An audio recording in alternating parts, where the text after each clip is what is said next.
Efesus pasal 5 hari Sabtu tanggal 23 Mei 2026.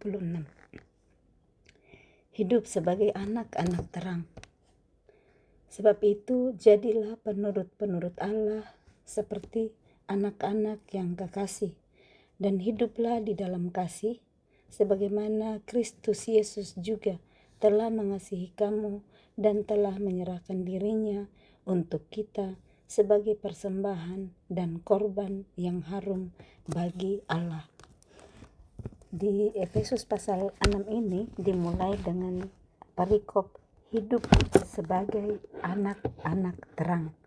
Nah, terang itu kita sudah tahu yang bisa mengalahkan kegelapan hanyalah terang. Nah, segelap apapun kegelapan itu, saat ada satu atau sedikit saja terang di sana, pasti kegelapan akan hilang. Jadi nggak usah diusir atau dimarah-marahin terang itu. Kalau sudah ada datang di tengah kegelapan, otomatis kegelapan itu akan sirna. Coba deh satu kali mati lampu ya, kalau masih ada yang mati lampu gelap gulita, ambil aja korek api, nyalain, kecil sekali kan nyalanya, tetapi kegelapan akan sirna karena langsung kita lihat terang di sana yang mengalahkan. Apalagi kalau seperti siang ya, dari gelap gulita siang ada matahari, mau diapain pun gak bisa gelap ya, gak bisa nutupin. Jadi bagaimana untuk kita bisa hidup sebagai anak-anak terang? Ya kita tinggal di dalam terang itu, yaitu Kristus, supaya setiap kegelapan yang ada dalam hidup kita itu pasti akan lari sendiri. Nggak usah diusir-usir, pasti lari sendiri. Kuncinya kita selalu hidup di dalam terang Kristus. Mau datang apapun untuk colek-colek kita, untuk suruh kita untuk jadi gelap, nggak bisa kalau kita tetap tinggal di dalam terang. Nah, ini dikatakan sebab itu jadilah penurut Allah seperti anak-anak yang kekasih. Penurut artinya manut ya, manut seperti Allah. Apa yang Tuhan perintahkan, manut aja. Itu namanya penurut Allah. Nah, kebalikan dari penurut adalah pemberontak, kan?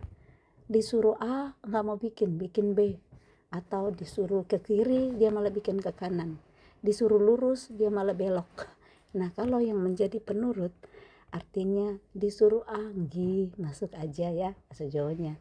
Disuruh B pergi aja, sekalipun di situ dia bilang aduh di sana tuh kalau ke B itu aku nggak senang, aku nggak biasa di situ, tetapi karena mau jadi penurut Allah, ikut aja, nggak keluar dengan segala macam alasan untuk berkata ya tapi jalan itu kan aku belum pernah ke sana, ntar aku takut di sana ada kucing, saya takut kucing, atau apa aja lah alasannya.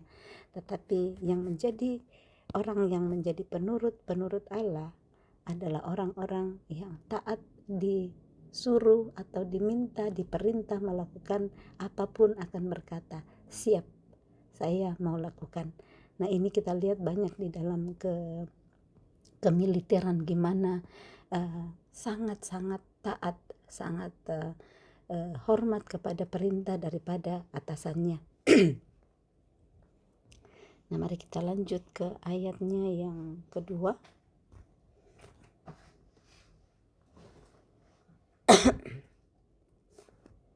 Dan hiduplah di dalam kasih sebagaimana Kristus Yesus juga telah mengasihi kamu dan telah menyerahkan dirinya untuk kita sebagai persembahan dan korban yang harum bagi Allah. Jadi Yesus Kristus telah, jadi artinya sudah melakukan kasih, mengasihi kamu dan telah menyerahkan dirinya untuk kita. Yang dilakukan Yesus Kristus di sini yang dituliskan bahwa sebagaimana Kristus Yesus juga telah mengasihi kamu. Jadi satu, dia telah mengasihi kita. Ini Paulus katakan telah mengasihi jemaat di Efesus sebagai dan yang kedua telah menyerahkan dirinya untuk kita sebagai persembahan dan korban yang harum bagi Allah. Jadi di sini maksudnya bahwa Dia telah mengasihi kita dan Dia telah menyerahkan dirinya sebagai persembahan dan korban. Dan itu bukan persembahan dan korban yang biasa-biasa aja, tetapi persembahan dan korban yang harum bagi Allah. Nah, ayat yang ketiga,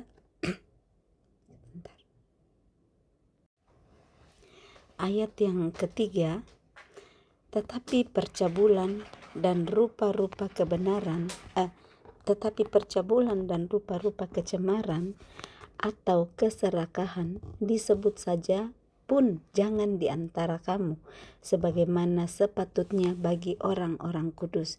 Jadi yang sepatutnya bagi orang-orang kudus adalah percabulan, rupa-rupa kecemaran atau keserakahan disebut saja pun jangan di antara orang-orang yang kudus, apalagi kalau dilakukan.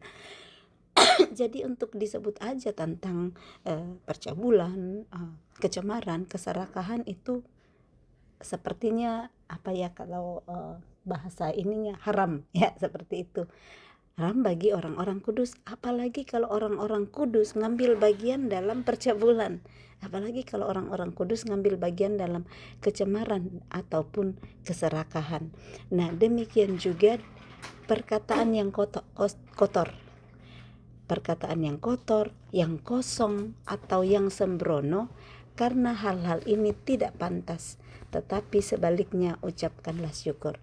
Jadi kalau merasa sebagai orang-orang kudus, merasa sebagai penurut Allah, poin-poin percabulan, poin kecemaran, poin keserakahan, poin perkataan yang kotor, poin perkataan yang kosong, poin perkataan yang sembrono, itu jangan diperkatakan, disebut saja pun jangan. Nah, karena itu adalah hal-hal yang tidak pantas.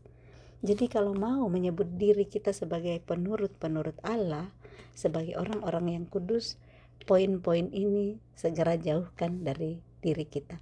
Kalau sebelumnya masih gampang keluar perkataan kotor atau perkataan yang kosong atau yang sembrono, terlalu sering kita dengar ya, perkataan-perkataan yang sudah sepertinya kebiasaan. Mati saya, setengah mati, atau buntung deh gue, kan ada kata itu buntung, yang gitu-gitu kan nggak ada artinya, itu kosong, malah nantinya kita memperkatakan hal yang tidak baik tentang kita. Nah, disebut saja pun jangan di antara kita. Nah, ini yang paling diangkat Paulus di ayat yang keempat itu tentang perkataan kan, perkataan itu melalui mulut, karena Paulus sangat tahu bahwa kuasa ada di dalam mulut kita. Jadi dia katakan ini jangan tentang perkataan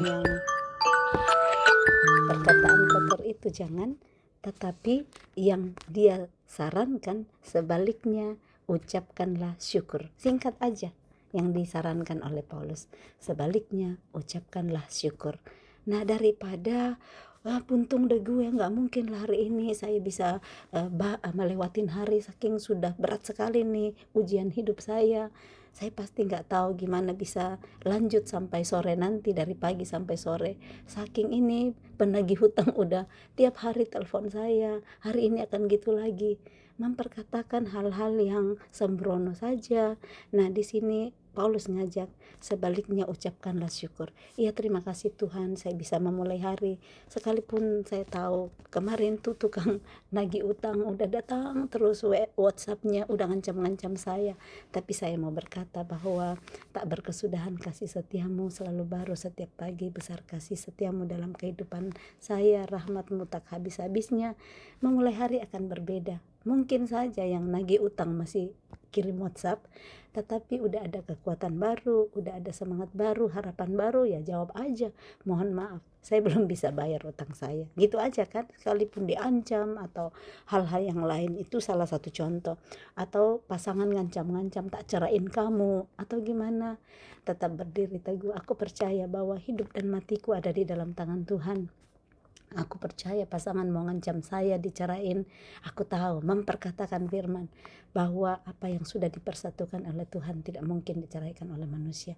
Jadi ada hal-hal demikian yang bisa saja dihidupi oleh orang-orang. Ada hal-hal yang nggak pernah kepikirkan, ternyata tiba-tiba pasangannya, apakah itu suaminya atau istrinya, bilang aku udah bosan hidup sama kamu, aku mau memilih hidup yang baru. Nah, hal seperti ini ada firman yang membuat bisa berdiri teguh daripada langsung hancur hidupnya karena ada ancaman-ancaman seperti itu. Jadi sebaliknya, ucapkanlah syukur. Seperti apapun yang terjadi, kita percaya bahwa sebelum melihat, kita mempercayai terlebih dahulu apa yang Tuhan jauh di depan udah siapkan untuk kita. Pegang janji Tuhan. Nah, makanya kita perlu melatih setiap hari diri kita supaya pikiran kita dipenuhi dengan pikiran Kristus. Karena kalau pikiran kita nggak dipenuhi dengan pikiran Kristus, kita akan dipengaruhi, kita akan dibunuh oleh fakta-fakta yang ada. Karena fakta kadang itu sangat berat untuk dihadapi, tetapi saat pikiran kita adalah pikiran Kristus, kita akan melihat apa yang baik ya yang saya bisa puji dari sini, apa yang manis ya yang saya bisa lihat, apa yang disebut kebajikan lah ya.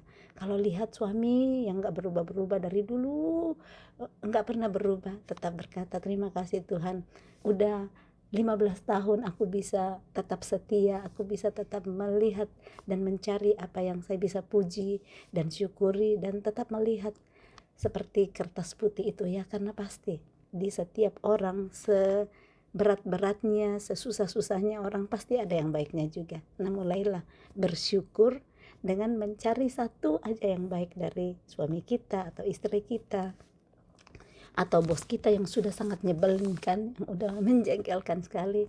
Mulai kita yang harus mengubah pikiran kita dengan cara pikiran Kristus. Gimana Kristus melihat orang tersebut, gimana belas kasihan Tuhan melihat orang tersebut yang udah lebih 10 tahun Kristus rindu untuk dia datang ke gereja, gak mau juga, dia tetap melakukan apa yang dia mau. Nah, bagian kita yang ada di samping yang Tuhan delegasikan untuk menjadi istrinya atau menjadi suaminya, untuk tetap setia mengasihi, tetap setia mendoakan sampai waktunya Tuhan menyentuh dia. Karena bagian kita, bukan kita yang bisa menarik dia, tetapi Tuhan yang bisa menarik dia melalui ketaatan kita melakukan firman setiap hari.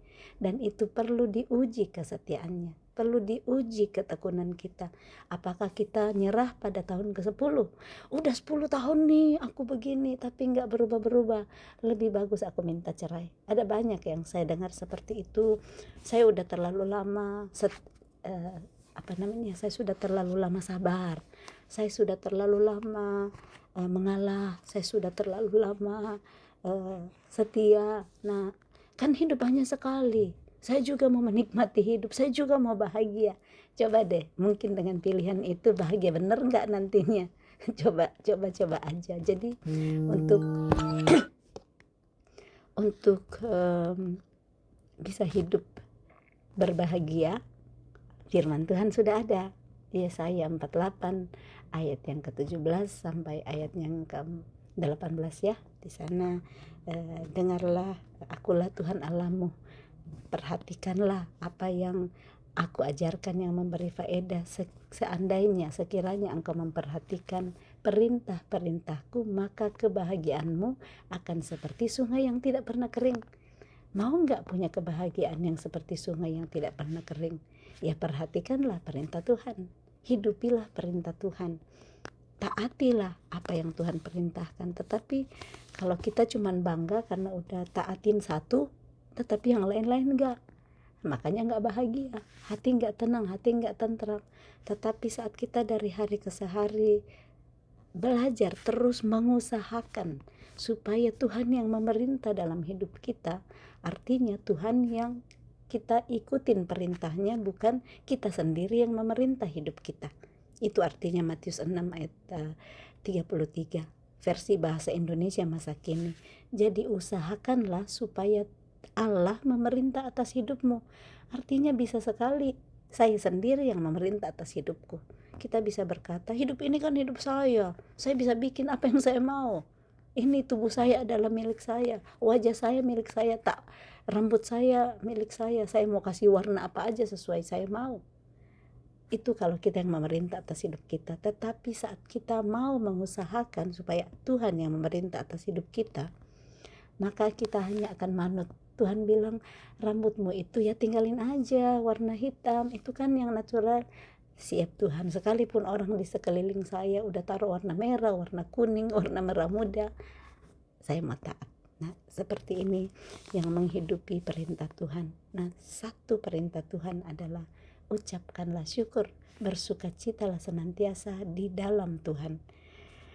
Ayat yang kelima, karena ingatlah ini baik-baik, tidak ada orang sundal, orang cemar, atau orang serakah, artinya penyembah berhala, yang mendapat bagian di dalam kerajaan Kristus dan Allah.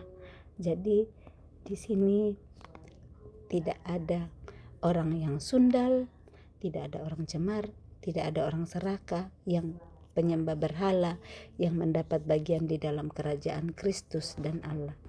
Ayat 6, janganlah kamu disesatkan orang dengan kata-kata yang hampa, karena hal-hal yang demikian mendatangkan murka Allah atas orang-orang durhaka. Jadi artinya bisa saja kita disesatkan orang dengan kata-kata hampa.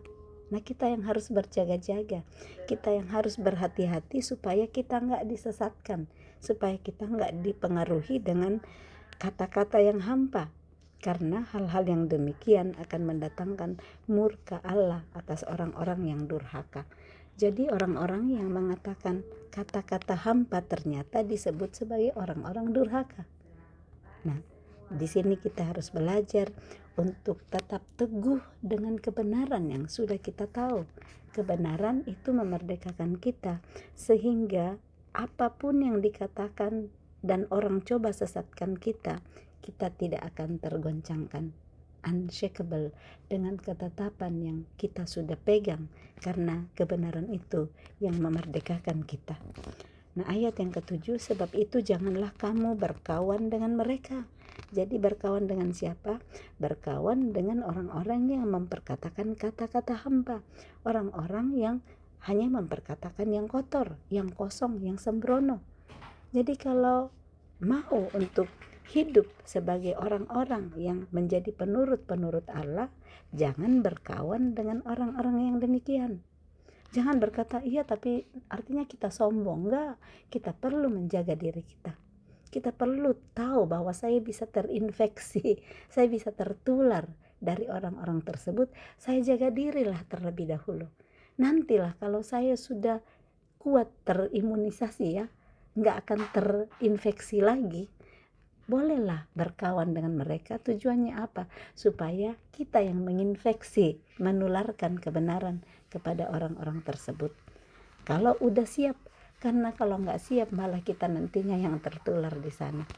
Ayat 8, memang dahulu kamu adalah kegelapan, tetapi sekarang kamu adalah terang di dalam Tuhan. Jadi sadar dulu saya kegelapan, dulu pikirannya cuman yang najis-najis aja. Dulu lihat orang cuma lihat yang jeleknya orang, cuman lihat yang bisa dikritik. Tetapi saat mulai untuk taat, mulai ngikutin perintah Tuhan, maka akan tahu bahwa sekarang saya adalah terang di dalam Tuhan. Sadar dulu saya adalah kegelapan, tetapi saat saya mau untuk menerima terang Kristus menerangi pikiran saya, maka saya sekarang adalah terang di dalam Tuhan. Tuhan sanggup mengubahkan hidup saya. Kalau yang dulunya saya cuma pikir yang bisa kritikin pasangan, kritik orang lain lah, siapa saja, cuman yang tidak baiknya yang dilihat, itu namanya kita di dalam kegelapan ya. Tetapi saat kita mengizinkan terang Kristus untuk menerangi pikiran kita, maka kita sekarang adalah terang di dalam Tuhan. Sebab itu hiduplah sebagai anak-anak terang. Hiduplah, artinya kita perlu usahakan, nggak datang begitu saja. Hiduplah sebagai anak-anak terang, karena terang hanya berbuahkan kebaikan dan keadilan dan kebenaran. Jadi buah daripada terang ada 3 ini. Buah dari terang hanya bisa keluar kebaikan, keadilan, dan kebenaran. Jadi kalau sudah tidak ada kebaikan di sana, tidak ada keadilan di sana, tidak ada kebenaran, itu adalah buah dari kegelapan. Kita bisa pegang 3 poin ini. Terang hanya berbuahkan kebaikan, keadilan, dan kebenaran. Nah, kita terus belajar. Paulus selalu datang di sini untuk mengajarkan hal-hal yang baik untuk jemaat di Efesus yang fungsinya datang juga ngajarin kepada kita hari ini. Saya ingat Efesus 4 ayat 2 pembacaan kita sebelumnya, di mana Paulus juga ngajar di sini 3 poin ya, supaya kita ingat kembali. Hendaklah kamu selalu rendah hati, lemah lembut, dan sabar. Ini 3 poin. Sekarang ada Paulus lagi yang ngingatin bahwa terang itu hanya akan berbuahkan kebaikan, keadilan, dan kebenaran. Saat kita tinggal di dalam terang, pasti kita bisa untuk tetap rendah hati, kita tetap lemah lembut, dan kita tetap sabar. Ayat yang ke-10, dan ujilah apa yang berkenan kepada Tuhan. Tetap uji. Di Tesalonika dikatakan ujilah segala sesuatu dan peganglah yang baik. Jadi dalam hal-hal apa yang kita hidupi, uji hati kita. Hatiku murni gak ini lakukan? Atau hatiku ini masih ada batu-batunya di dalam, sebenarnya gak senang bikin tapi terpaksa aja. Atau hati saya benar-benar udah tulus, udah murni lakukan. Dan itu perlu kita kerjakan dari hari ke sehari. Karena saat kita gak tulus, saat kita gak murni, itu kan gak berkenan kepada Tuhan. Mau melayani sesama, mau berbuat baik kepada sesama, tapi di dalam hati kita itu karena kita nunggu ada sesuatu untuk kita. Itu kan masih ada udang di balik batu. Tetapi saat kita lakukan kebaikan karena ketulusan, karena kemurnian, disitulah berkenan kepada Tuhan. Ayat 11, janganlah turut mengambil bagian dalam perbuatan-perbuatan kegelapan yang tidak berbuahkan apa-apa, tetapi sebaliknya telanjangilah perbuatan-perbuatan itu. Jadi Paulus mengajak di sini untuk tidak turut mengambil bagian dalam perbuatan-perbuatan kegelapan. Kenapa? Karena perbuatan kegelapan tidak berbuahkan apa-apa. Kalau terang berbuahkan kebaikan, keadilan, dan kebenaran, tetapi kegelapan tidak berbuahkan apa-apa. Nah, jangan turut ambil bagian di sana. Rugi kalau satu orang datang gosipin orang lain, kita di sana tanpa kipas-kipasin di sana. Kita iya benar sekali tuh, yang begitu-begitu dia memang begini dan begitu. Itu nggak ada buah apa-apa yang dihasilkan. Tetapi sebaliknya apa? Telanjangilah perbuatan-perbuatan itu. Kita minta setiap hari kepekaan daripada Roh Kudus, supaya saat ada perbuatan-perbuatan kegelapan yang coba untuk menginfluence kita, mencoba untuk menularkan kepada kita perbuatannya, jangan malah ikut-ikutan di sana ambil bagian, tetapi telanjangilah perbuatan-perbuatan itu, supaya nantinya yang menang kembali adalah terang. Nah, ayat yang ke-12, sebab menyebutkan saja pun apa yang dibuat oleh mereka di tempat-tempat yang tersembunyi telah memalukan. Ini Paulus udah 2 kali ya menyebutkan tadi, disebut saja pun jangan. Sekarang dia bilang bahwa menyebutkan saja pun apa yang mereka buat, artinya kegelapan itu buat di tempat yang tersembunyi, itu telah memalukan. Jadi biarpun gak ada yang lihat, gak ada yang dengar, tetapi disebut saja kan di sekitar kita ada namanya roh, ada penguasa di udara, roh-roh jahat di udara. Jadi jangan pikir sendirian aja. Kalau lagi di kamar sendirian, di kamar mandi sendirian, gak ada yang lihat, lakukan hal-hal yang tidak berkenan, itu tetap pegang firman, jangan lakukan itu. Karena sekalipun dilakukan di tempat yang tersembunyi, menyebutkan di tempat yang tersembunyi, itu adalah memalukan. Ayat 13, tetapi segala sesuatu yang sudah ditelanjangi oleh terang itu menjadi nampak, sebab semua yang tampak adalah terang. Jadi kalau kita kan kadang kita itu pakai masker di dalam kehidupannya, bertemu orang-orang, kita senyum-senyum, manis-manis aja, kita baik-baik sama pasangan, kita baik-baik sama anak. Pulang ke rumah atau baru masuk mobil, aslinya kelihatannya topeng hijaunya diambil, langsung topeng merah datang. Anak-anak langsung dimarahin, tadi tuh kamu di sana, sebenarnya mama tuh mau marah, tapi banyak orang yang lihat, jadi mama senyum-senyum aja sama kamu. Itu kan udah nggak ditelanjangi, udah nggak hidup dengan jujur. Nah, mari kita hidup sama. Kalau saya di rumah atau saya di gereja atau saya di kantor, cara hidup saya sama. Nggak ada topeng-topeng yang saya pakai di dalam hidup saya. Telanjangi semua. Ini dengan kebenaran, semua topeng-topeng kita akan diambil, supaya kita dari hari ke hari menjadi pribadi-pribadi yang transparan. Dimanapun kita berada, orang nggak akan lihat perbedaan.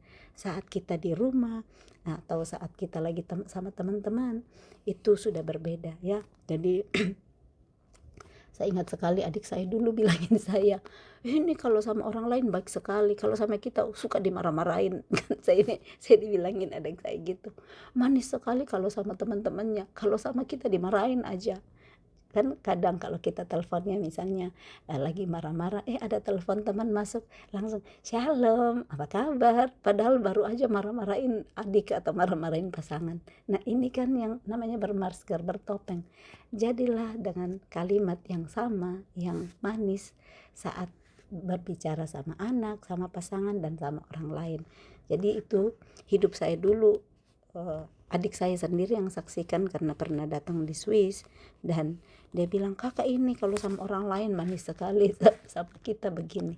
Dan itu yang setelah saya sadar di sana, saya berusaha untuk mengubahkan cara hidup saya yang diperintah oleh diri saya sendiri. Saya mau diperintah oleh Tuhan, Dia yang memerintah dalam hidup saya, supaya nantinya saya bisa menyenangkan hati Tuhan. Itu kata-kata adik saya itu nolong saya gitu. Dulunya saya nggak dengar, kok saya ketawa-ketawa aja. Tapi setelah saya ikut kelas pemuridan, saya diingatkan kata-kata yang seperti itu. Artinya, Elma, kamu harus berubah dalam hal itu. Adik saya dulu bilang, karena kami diundang ke rumah mertua, dan mertua itu kalau nawarin makanan senyum-senyum aja, silakan makan, silakan makan. Dia pulang ke rumah, dia bilang, ini dua ibu-ibu, maksudnya saya, satu mertua saya, dua ibu-ibu masakannya enak, tapi yang satu itu kalau nawarin manis sekali, silakan makan, silakan makan. Yang satu itu mukanya keras-keras aja, makan, silakan makan. Itu saya maksudnya kan, saya maksudnya. Dan kalau mertua saya lembut sekali, jadi dia yang beda banget, dua-dua masakan enak, tapi yang satu manis sekali nawarin kita, yang satu kaku aja atau keras-keras aja bilang. Nah, dari kata-kata itu saya ingat setelah saya masuk kelas pemuridan, saya berusaha untuk mengubah hidup saya. Saya minta tolong kepada Roh Kudus untuk setiap kali saya mulai manis menawarkan, bukan dengan muka yang tegang aja atau yang kasar aja, tetapi mulai melembutkan mulut, mulai mengeluarkan kata-kata yang manis, dan akhirnya kan lebih enak makan kalau ditawarin dengan senyuman daripada marah-marah aja karena merasa capek masak untuk yang lain. Nah, istri-istri ya, kalau masak dan capek, jangan terpaksa bikin, tawarkan di meja, tetapi muka lonjong aja dari atas, seenak apapun masakan kita. Tetapi kalau muka kita asem di depan anak-anak dan suami, pasti kasihan loh, mereka akan makan nasi yang enak itu seperti duri di dalam leher mereka. Ya, kita lanjut. Jadi telanjangilah segala sesuatu yang sudah ditelanjangi oleh terang itu menjadi nampak. Yang tadi ditelanjangin saya itu, kamu oke, bisa enak masakanmu, tapi kalau mau kamu gitu aja, itu kan perbuatan itu ditelanjangi oleh terang. Dan dari hari ke hari, kalau kita sudah mengizinkan hidup kita ditelanjangi oleh terang, maka semua itu akan nampak, dan kita akan lihat, oh ini bagian ini yang saya perlu lurusin, bagian ini lagi. Karena kalau di dalam terang gak sembunyi lagi, tetapi saat dalam kegelapan gak kelihatan. Kita gak lihat bahwa saya udah begini hidup saya udah melakukan sesuatu dengan tidak senang, dengan terpaksa, dengan jengkel, dan itu tidak akan membuat orang lain melihat hidup kita jadi berkat. Ayat 14, Itulah sebabnya dikatakan, bangunlah hai kamu yang tidur, dan bangkitlah dari antara orang mati, dan Kristus akan bercahaya atas kamu. Jadi Kristus akan bercahaya atas kita saat kita bangun dari tidur. Maksudnya bangun dari tidur, kalau kita udah dengar weker ya bangun. Kalau nggak langsung bangun bisa ketiduran lagi. Nah, kalau kita dengar firman datang kepada kita dan kita nggak langsung praktekkan, kita akan tertidur di dalam kebiasaan lama kita. Padahal kerinduan Tuhan saat kita dengar firman Tuhan itu kita hidupi, kita praktekkan, dan itu yang akan mentransformasi hidup kita. Jadi saat dengar weker ya terbangunlah, karena kita pasang weker supaya kita bangun kan. Itu tujuannya pasang weker. Tapi kalau pasang weker dan gak terbangun ya tinggal lagi tarik selimut kita dan kita tidur sampai berapa jam yang kita mau. Nah, saat weker firman Tuhan datang memperkatakan kepada kita harusnya langsung aware, langsung lompat, karena kalau nggak langsung lompat ketiduran lagi. Lompat maksudnya segeralah hidupi firman yang kita dengar, karena kalau kita nggak segera hidupin, kita tarik selimut lagi, kita bisa keenakan tidurnya dan kita nggak terbangun. Janji-janji, mungkin kita janjian ya kenapa bikin weker, karena mau pergi kerja atau ada janji, kita bisa sekali bablas di sana dan yang rugi adalah kita. Jadi mari firman Tuhan datang berkata kepada kita, bangunlah hai kamu yang tidur, dan bangkitlah dari antara orang-orang mati. Artinya kalau selama ini kita ada di antara orang-orang mati, orang-orang yang hidup tidak menuruti perintah Allah, itu sudah jadi mati kan, roh kita mati. Bangkitlah, firman Tuhan datang hari ini, serahkan hidupmu kepada Kristus, Dia yang sanggup memberikan hidup kepadamu, karena Dia adalah hidup. Akulah roti hidup, kata Tuhan. Jadi makanlah roti hidup itu supaya kita tetap hidup. Makannya bagaimana? Pakai the power of mau, the power of taat, supaya kita melakukan perintahnya. Saat itu juga weker bunyi langsung terbangun, kita lakukan apa yang Tuhan sudah perintahkan dalam hidup kita. Jangan tunda-tunda, jangan bilang besok aja deh, kan masih ada waktu. Nggak tahu, nanti malam Tuhan sudah panggil, di hadapannya kita akan mempertanggungjawabkan segala sesuatu yang sudah kita kerjakan di bumi. Ayat 15, karena itu perhatikanlah dengan seksama bagaimana kamu hidup. Karena itu, jadi dari semua ayat 1 sampai 14 masuk ayat 15, Paulus berkata karena itu. Dari semua yang dia jelaskan dari ayat 1 ke ayat 14, dia berkata perhatikanlah dengan seksama. Artinya perhatikan dengan baik-baik. Perhatikan dengan detail apa-apa yang kamu hidupi. Bagaimana kamu hidup. Setiap hari perhatikan. Saya hidup bagaimana ya? Saya bangun tidur apa yang saya kerjakan. Saya melihat pasangan saya di samping, saya bikin apa?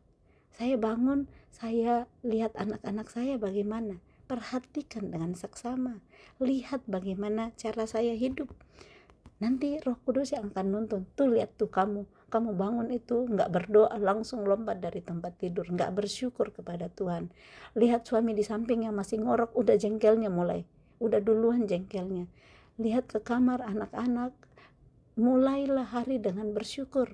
Nah, saat kita bersyukur, terima kasih Tuhan, pasanganku masih ada di samping. Terima kasih anak-anakku masih ada.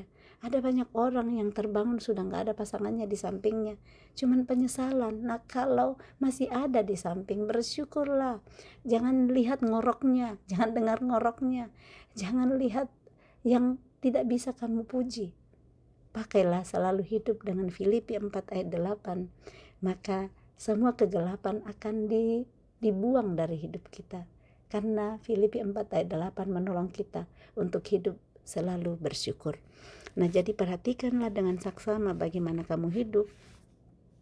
Janganlah seperti orang bebal, tetapi seperti orang arif. Orang bebal itu udah berulang-ulang dikasih tahu, gak mau berubah-berubah. Diulang, dia bilang iya dengar, ngerti, tapi masih tetap sama melakukan hal-hal yang dulu dia hidupin, itu tetap tinggal dalam kegelapan. Nah, orang yang arif bukan artinya hebat semua, tetapi orang arif adalah dia diberitahu sesuatu, dia mendapat pelajaran sesuatu, dia memilih untuk melakukan hal yang diajarkan kepadanya. Orang yang arif adalah orang yang berani untuk mengambil keputusan, untuk taat melakukan hal-hal yang dia tahu itu adalah perintah Tuhan. Itu disebut orang yang arif. Dan pergunakanlah waktu yang ada, karena hari-hari ini adalah jahat. Jangan berpikir akan selalu ada waktu. Waktu kita 24 jam setiap hari, yang sudah lewat kemarin gak bisa pulang kembali. Semuanya udah lewat. Tetapi masih ada hari ini. Hari ini kalau kita perhatikan dengan seksama bagaimana kita hidup, maka kita akan menikmati dari hari ke hari dengan sukacita, dengan damai sejahtera, dengan kebahagiaan. Seperti yang tadi di Yesaya 48 ayat 18. Jika engkau memperhatikan baik-baik segala perintahku, maka damai sejahteramu akan seperti air sungai yang tidak pernah kering, dan kebahagiaanmu akan seperti ombak di pantai yang tidak akan pernah berhenti. Jadi pergunakanlah waktu yang ada, karena hari-hari ini adalah jahat. Artinya ada banyak godaan, kejahatan di sekitar kita. Nah, kita mau pilih untuk berkawan dengan terang atau berkawan dengan gelap. Pilihan ada pada kita. Tuhan gak pernah maksa. Kita diberi kebebasan, free will untuk setiap manusia. Nah, pilihan itu kita mau dituntun oleh keinginan kita sendiri atau kita mau dituntun oleh Roh Kudus. Nah, bagaimana kita bisa hidup dituntun oleh Roh Kudus? Dimulai dari pikiran kita. Apa yang kita pikirkan akan menuntun kita kepada aksi. Jadi setiap hari perkatakan, aku memiliki pikiran Kristus. Aku memiliki pikiran Kristus, supaya pikiran lama saya ditransformasi menjadi pikiran Kristus, sehingga semua aksi yang kita lakukan bukan lagi kehendak kita, tetapi menuruti kehendak Kristus. Ayat yang ke-17, sebab itu janganlah kamu bodoh, tetapi usahakanlah supaya kamu mengerti kehendak Tuhan. Jadi orang bodoh menurut firman, menurut Rasul Paulus di sini, bukanlah orang yang tidak tahu 1 + 1 sama dengan 2. Tetapi orang bodoh di sini adalah orang yang tidak mengerti kehendak Tuhan. So, kalau tahu hari ini Tuhan bilang jangan bersinah, tetapi tidak mengerti di sana, tetap melakukan, itulah orang bodoh. Orang bodoh sudah dibilang jangan melawan kepada otoritasmu, tetapi tetap melawan, itu adalah orang bodoh. Jadi saya dapat pagi ini penjelasan tentang orang bodoh. Orang bodoh bukan karena tidak tahu. Kan menurut kita orang yang pintar itu, oh ya dia jenius, dia pintar sekali, dia intel. Enggak seperti itu yang dibilang orang yang lawannya. Orang pintar itu bodoh karena dia enggak jenius, karena dia enggak tahu matematika, enggak tahu apa yang lain. Tetapi orang bodoh adalah orang yang tidak mengerti kehendak Tuhan. Artinya orang pintar adalah orang yang mengerti kehendak Tuhan. Jadi selama ini yang kita bilang, dia hebat sekali, dia jenius sekali, otaknya encer. Pernah nggak dengar seperti itu? Otaknya encer sekali gitu. Orang yang pintar, pagi ini saya dapat, adalah orang yang mengerti kehendak Tuhan. Kita lanjut ayat 18. Dan janganlah kamu mabuk oleh anggur, karena anggur menimbulkan hawa nafsu, tetapi hendaklah kamu penuh dengan Roh. Jadi mari kita terus mengusahakan supaya kita tetap dipenuhi dengan Roh. Bagaimana supaya kita dipenuhi dengan Roh? Kita perlu mengisi terus pikiran kita dengan pikiran Kristus. Karena semakin kita isi akan penuh. 1 cangkir ya, kalau nggak diisi dituangkan air ke dalam ya akan kosong terus. Atau ada di dalam setengahnya, kalau nggak diisi air lagi nggak akan pernah penuh. Jadi supaya hidup kita dipenuhi dengan Roh, kita harus isi terus dengan Roh. Caranya adalah dengan terus mengisi dengan kebenaran firman Tuhan, supaya dari hari ke hari hidup kita dipenuhi dengan Roh. Ayat yang ke-19, dan berkata-katalah seorang kepada yang lain dalam mazmur, kidung puji-pujian dan nyanyian rohani, bernyanyi dan bersoraklah bagi Tuhan dengan segenap hati. Jangan bilang jadi artinya sekarang setiap kali saya ngomong ke istriku, saya harus bernyanyi, selamat pagi sayang, selamat pagi sayang, aku mau breakfast, aku mau minum kopi. Enggak seperti itu. Enggak harus nyanyi terus dibawa semua dengan nada. Berkata-katalah seorang kepada yang lain dalam mazmur, kidung, dan pujian dan nyanyian rohani. Artinya perkatakan perkataan yang baik, perkataan yang membangun. Pagi-pagi bangun, selamat pagi sayang, kamu pagi ini segar sekali deh. Atau karena kalimat yang bukan mazmur dan pujian, suami masih tidur udah digoyang-goyang, bangun tuh, ini si pemalas ini belum bangun juga, cepat bangun, pemalas, nggak mau bantu-bantu atau gimana. Nah, yang ini dikatakan berkata-katalah seorang kepada yang lain dalam mazmur, kidung, puji-pujian, dan nyanyian rohani. Bernyanyi dan bersoraklah bagi Tuhan dengan segenap hati. Saat kita berkata-kata seorang kepada yang lain dengan kata-kata yang penuh pujian, mazmur, kidung, pujian, ternyata di sana kita sudah bersorak-sorak dan bernyanyi bagi Tuhan. Jadi nggak harus di gereja yang menyanyi angkat puji-pujian baru kita menyanyi dan memuji Tuhan. Tetapi dengan memulai memperkatakan yang baik. Hari ini kamu luar biasa. Saya bersyukur mempunyai suami seperti kamu. Saya bersyukur punya istri seperti kamu. Saya bersyukur punya anak seperti kamu. Itu adalah perkataan yang membangun. Daripada bangun, rugi deh mama punya anak seperti kamu. Malas nih, gak pernah mau bantu mama. Kan sering kita pikir dan berkata-kata seperti itu. Mulai hari ini kita ganti kata-kata kita, berkata-kata dengan mazmur, kidung, puji-pujian, dan nyanyian rohani. Dengan berkata-kata seperti itu, kita sudah bernyanyi dan bersorak bagi Tuhan. Pakai dengan segenap hati, jangan karena ada maunya. Puji-puji karena minta supaya nanti kalau tak puji-puji istriku, pasti nantinya dimasakin yang enak-enak. Jangan melakukan sesuatu karena butuh untuk diri kita sendiri. Lakukan dengan segenap hati seperti untuk Tuhan dan bukan untuk manusia. Ayat 20, ucaplah syukur senantiasa atas segala sesuatu dalam nama Tuhan kita Yesus Kristus kepada Allah dan Bapa kita.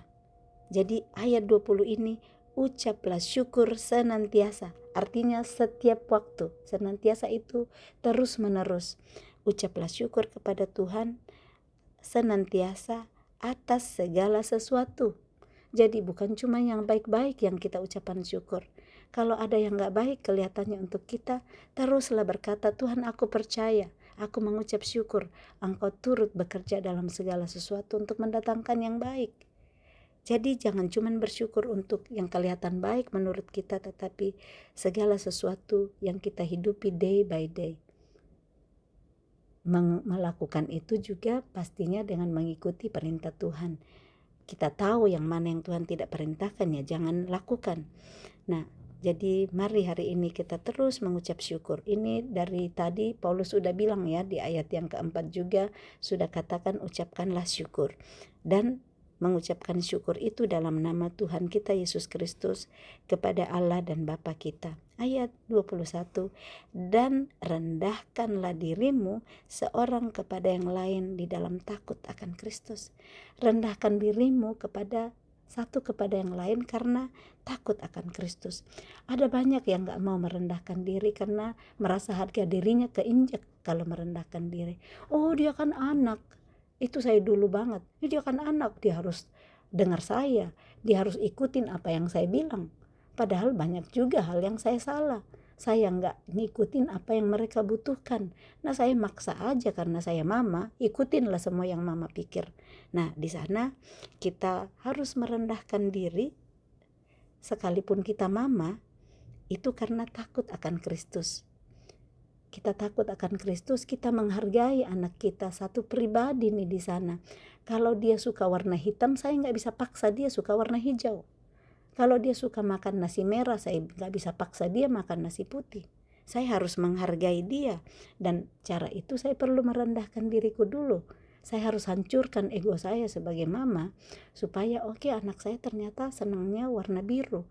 Kenapa saya mau paksakan dia pakai baju warna merah? Kan ibu-ibu kadang mau bikin seperti yang dia mau untuk anaknya. Dan saya paling banyak di sana dulu. Bukan artinya kita sebagai ibu nggak tolong anak kita. Nah, mereka kan punya pribadi sendiri. Cuman yang tidak sesuai dengan kehendak Tuhan ya tetap kita lakukan di sana. Tetapi kalau ada hal-hal yang seperti tadi warna, jangan paksain. Pakai warna baju seperti kita mau. Mereka lebih suka warna yang kalem, kita suka yang ngejreng, jangan paksain.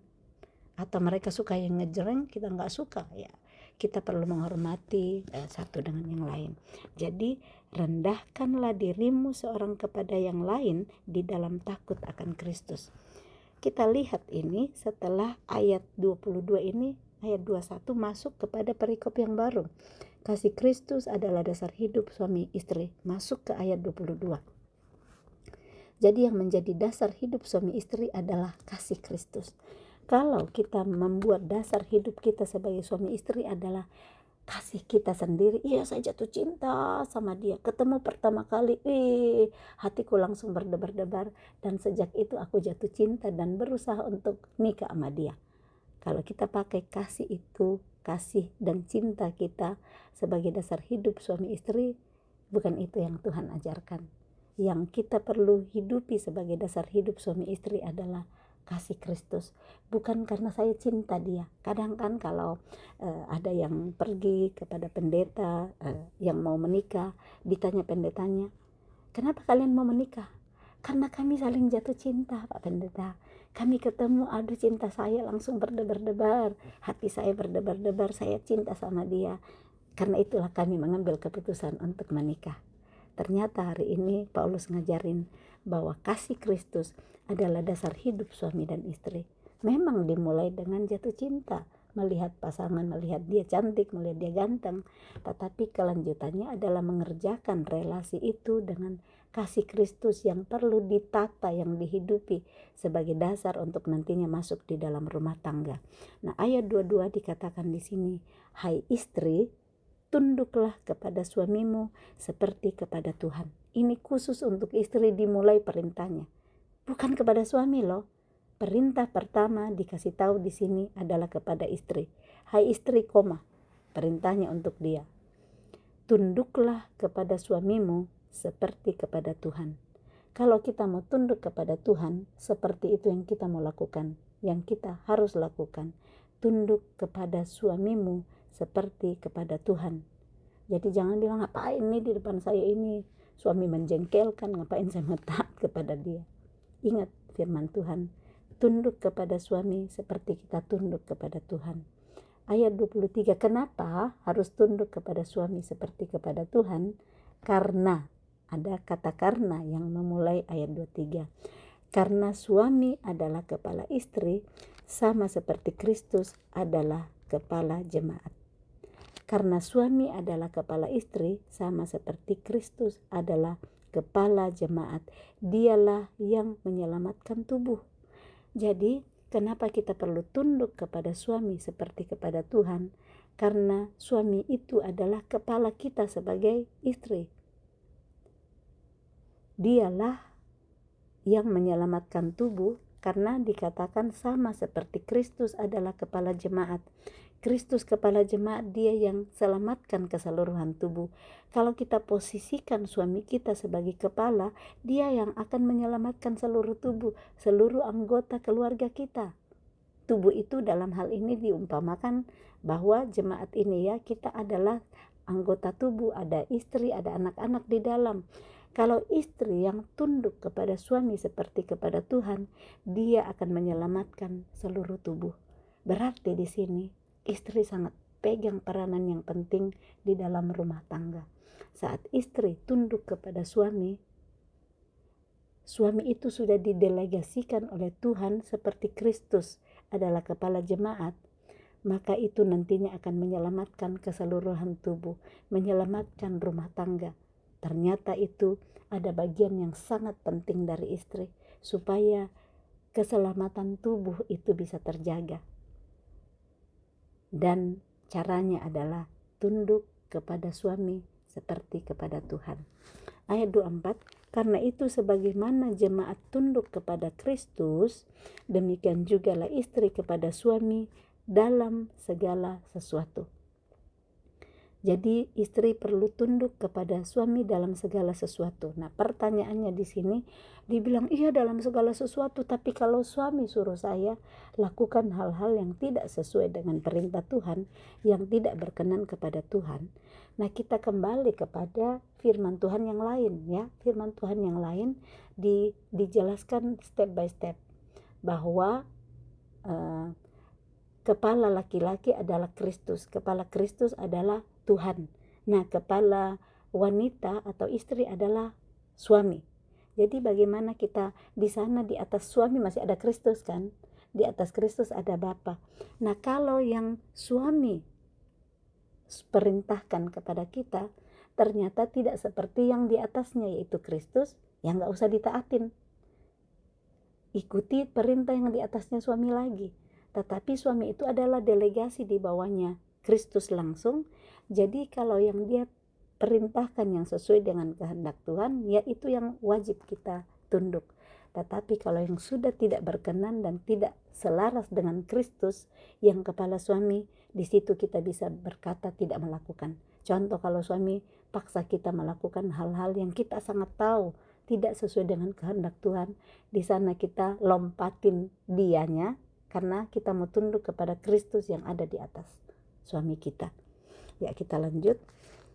Ayat 25, jadi ada ayat 22, 23, 24 bercerita tentang istri. Sekarang masuk ayat 25 baru masuk hai suami.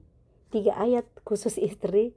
Sekarang ayat 25, hai suami, kasihilah istrimu sebagaimana Kristus telah mengasihi jemaat dan telah menyerahkan dirinya baginya untuk menguduskannya sesudah ia menyucikannya dengan memandikannya dengan air dan firman, supaya dengan demikian ia menempatkan jemaat di hadapan dirinya dengan cemerlang, tanpa cacat dan atau kerut atau yang serupa itu, tetapi juga jemaat kudus dan tidak bercelah. Jadi perintah untuk suami nih, tadi udah istri, sekarang suami. Pertama yang diminta untuk suami, kasihilah istrimu. Tadi istri, tunduklah kepada suamimu. Suami, kasihilah istrimu sebagaimana Kristus telah mengasihi jemaat. Kalau untuk istri, tunduklah kepada suamimu seperti kepada Tuhan. Ini, kasihilah istrimu sebagaimana Kristus telah mengasihi jemaat dan telah menyerahkan dirinya baginya. Cara Kristus mengasihi jemaatnya adalah dia mati, dia menyerahkan dirinya bagi jemaatnya. Nah, suami diminta oleh Paulus dalam hal ini, diajarkan oleh Paulus, engkau juga mengasihi istrimu, relalah menyerahkan dirimu bagi istrimu, relalah mati bagi istrimu. Nanti Pak suami bilang, ngapain saya mau rela mati untuk istri yang cerewet ini? Ngapain mau rela mati untuk istri yang gak pernah siapin sarapan? Ngapain gitu-gitu ya? Udah pilih sendiri, udah milih untuk nikah, tinggal hidupin mau seperti apapun pasanganmu, kerjakan perintah Tuhan. Kerjakan sebagai istri, ngapain mau tunduk sama suami seperti itu? Bawa 10.000 aja ke rumah gak bisa. Dia gak becus cari duit, ada kan yang gitu. Itu udah kamu pilih kok jadi suamimu. Nah, terima dia seperti kau sudah memilih dia. Nah, di sini jadi untuk suami, kasihi istrimu seperti Kristus telah mengasihi jemaat. Cara Kristus mengasihi jemaat, dia serahkan dirinya, dia mati bagi jemaatnya. Apakah kamu sebagai suami udah menyerahkan dirimu untuk suamimu, untuk istrimu? Apakah engkau sudah menyerahkan waktu tidurmu karena istrimu butuh ditemanin? Ataukah kamu sudah merelakan masuk ke restoran ada mie gorengnya karena istrimu mau makan mie goreng sementara kamu mau makan bakso? Hal-hal seperti itu serahkan nyawa. Tapi jangan istri pergunakan kesempatan ini kalau udah dengar firman ini ya. Oh, lihat tuh kamu harus ngikutin semua kemauanku. Kan firman Tuhan bilang, kasihi seperti Yesus. Yesus udah serahkan nyawanya. Kita serahkan nyawa sesuai perintah Tuhan juga. Suami serahkan nyawa seperti yang Tuhan mau. Jangan juga manjain istri, nanti istrinya jadinya bukan istri yang mengikuti perintah Tuhan, tunduk kepada suami. Nah, saat dua-duanya tahu apa yang Tuhan perintahkan di posisi istri, di posisi suami, dan dua-duanya berlari mengejar firman ini untuk hidupi, pasti rumah tangga akan bahagia, pasti rumah tangga akan adem. Kalau dua-dua sadar, tapi yang terjadi apa? Di gereja duduk barengan ya, duduk samping-sampingan. Firman Tuhan dari atas bilang, hai istri tunduk pada suamimu. Suami langsung sikut istri, dengar tuh. Disikut tuh istrinya. Artinya, lihat tuh, dengar tuh, firman Tuhan suruh kamu tunduk sama saya. Sebelumnya kan gak tunduk. Jadi pakai firman saat dengar untuk ngikut yang di samping. Datang lagi firman berikut, hai suami kasih istrimu seperti Kristus mengasihi jemaatnya. Si istri yang sikut suami lagi, dengar tuh, kamu gak mau mati buat saya. Jadi jangan firman Tuhan dipakai untuk yang lain mengerjakan bagiannya. Firman Tuhan untuk saya yang kerjakan firman itu. Gak usah saya sikut suami saya, gak usah sikut istri saya karena firman, tapi sikut diri sendiri. Firman ini untuk saya, istri kerjakan bagiannya, suami kerjakan bagiannya. Sekalipun istri belum tunduk, sekalipun suami belum mengasihi seperti firman ini, lakukan terus bagian kita. Firman Tuhan yang kita udah baca sebelumnya, Galatia 6 ayat 9, janganlah kamu jemu-jemu, hendaklah kamu tidak jemu-jemu berbuat baik, berbuat firman Tuhan, karena kamu pasti akan menuai jika telah tiba waktunya, jika kamu tidak menjadi lemah. Jadi jangan menjadi lemah. Saya dari dulu udah sejak nikah sampai sekarang saya tunduk terus, suamiku gak mengasihi saya. Tunduklah terus sampai waktunya Tuhan mengubahkan hati pasangan kita.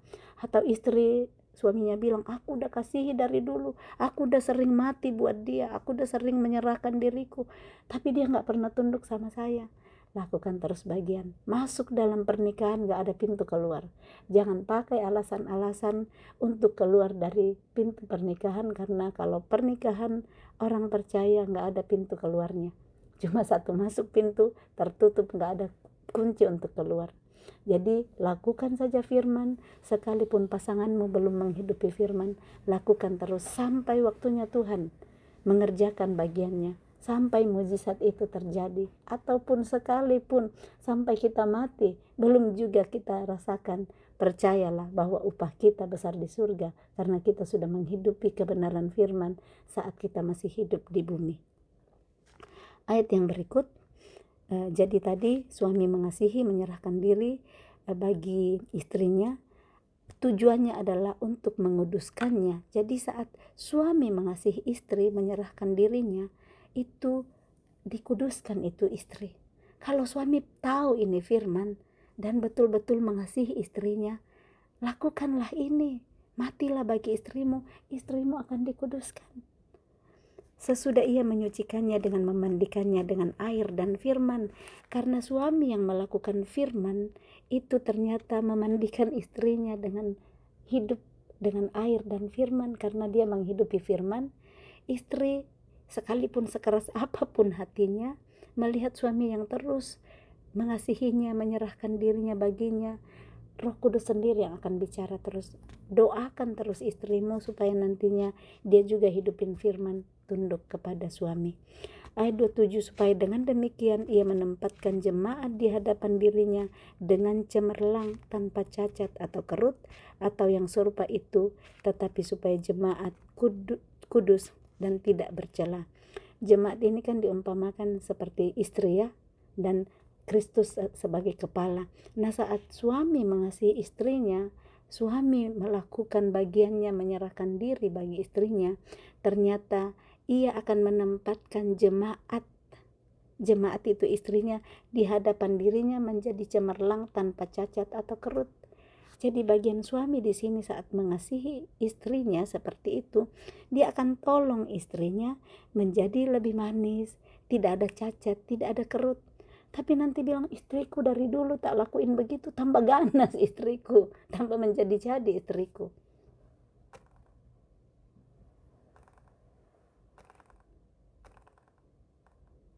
Nah, kita harus tahu di sini bahwa menghidupi firman Kita bisa berkata susah sekali, tetapi saat kita percaya bahwa Roh Kudus yang akan menuntun, yang tidak mampu kita kerjakan, Dia akan mampukan kita. Yang penting kita mau taat dan berserah kepada Dia. Ayat 28, demikian juga suami harus mengasihi istrinya sama seperti tubuhnya sendiri. Siapa yang mengasihi istrinya, mengasihi dirinya sendiri. Luar biasa Paulus ngajarin di sini bahwa saat seorang suami mengasihi istrinya sama seperti tubuhnya sendiri, dia itu mengasihi dirinya sendiri.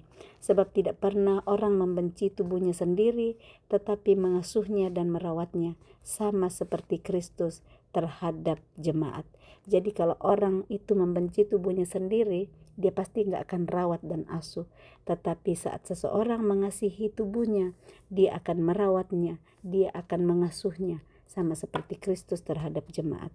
Ayat 30, karena kita adalah anggota tubuhnya.